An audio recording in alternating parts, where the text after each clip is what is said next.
सुन्ने कुरामा अर्को एउटा यो कविता रहेको छ मेरो। शीर्षक छ के छ ठिक छ?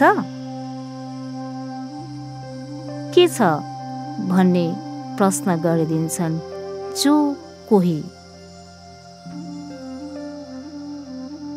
सामान्य नै हो प्रश्न, जटिल छैन खासै, अनि उत्तर आउँछ सबै ठिक छ। सामान्य नै हो उत्तर पनि, ठिक होस् या नहोस्, राम्रो भइरहेको छ या छैन, दिन र रात जसरी बित्नु पर्ने हो त्यसरी बितिरहेको होस् या नहोस्, तर सबै ठिक छ भन्ने उत्तर दिन्छौँ हामी। ठिक नभएको अवस्थाहरूलाई होइन ठिक छैन भनेर निर्धक्क उत्तर दिन सक्ने कहिले हुन्छौँ हामी?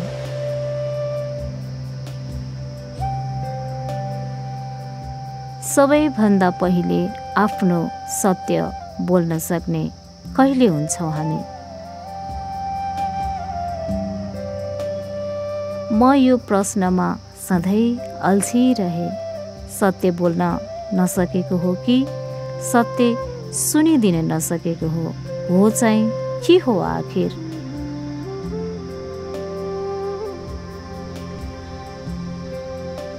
होइन म ठिक छैन भनेर सुनाउँदा सुनिदिनेलाई नराम्रो लाग्ने हो कि सुनाउनेलाई?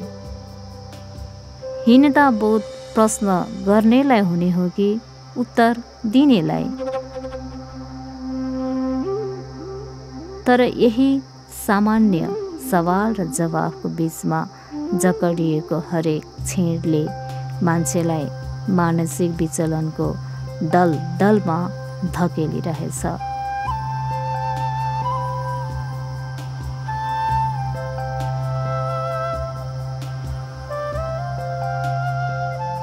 म चाहिँ आज एक कायर भएकी छु। मैले आफूलाई ठिक छु भनेर ढाँटिन, आफैप्रति छल गरिन, किनकि मैले मेरो सत्य सबैलाई सुनाएँ। म जे महसुस गर्छु, म जे बोल्छु, म जस्तो हुँ, म जे छु, मलाई जस्तो भइरहेको छ त्यस्तै छ्याङ्गै बनाइदिए, अनि आज म तिरस्कृत भएकी छु।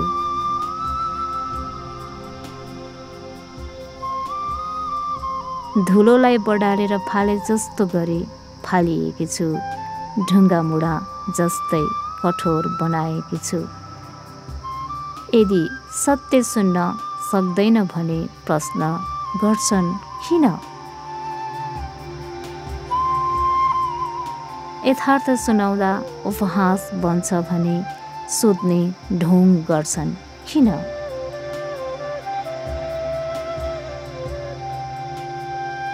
म भित्रको अथाह माया मैले दिए, जन्माउन नसकेको सन्तान मोह पनि दिए।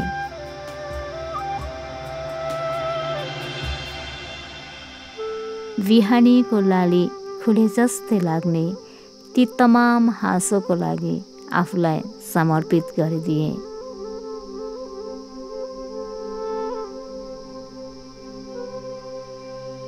तर आफ्नो र अरूको भन्ने मिथ्याबाट म मुक्त हुन सकिन।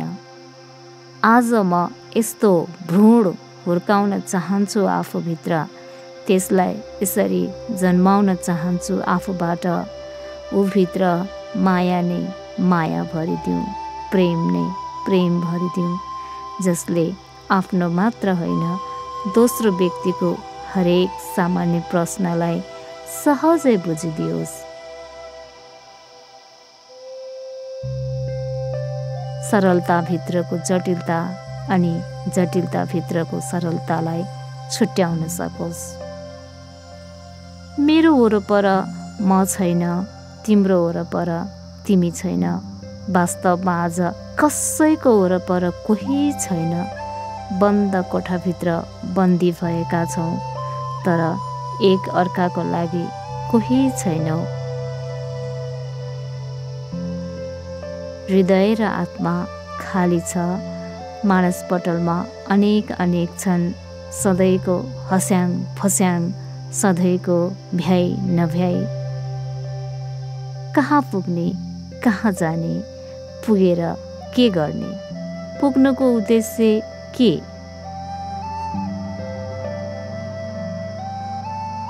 अनजान छ सब, तर दौडिरहेछ।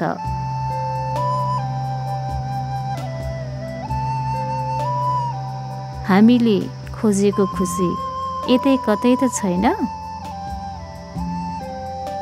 तिम्रो खुसी मेरो अनुहारमा अनि मेरो खुसी तिम्रो अनुहारमा त छैन?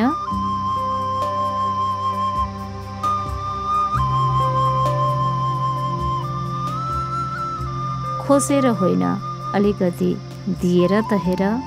रोएर होइन, अलिकति हाँसेर त हेर। के छ, सबै ठिक छ?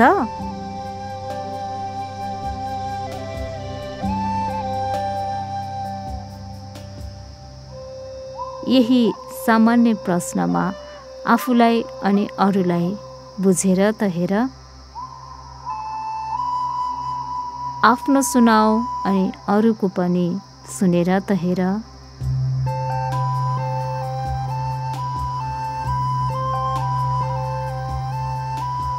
निर्धक्कसँग भन्न सकु कि म ठिक छु अनि म ठिक छैन। तिमी ठिक छौ अनि तिमी ठिक छैनौ। जे होस् जस्तो होस्, म छु नि, तिमी छौ नि, अनि हामी सबै त छौ नि, अनि हामी सबै त छौ नि।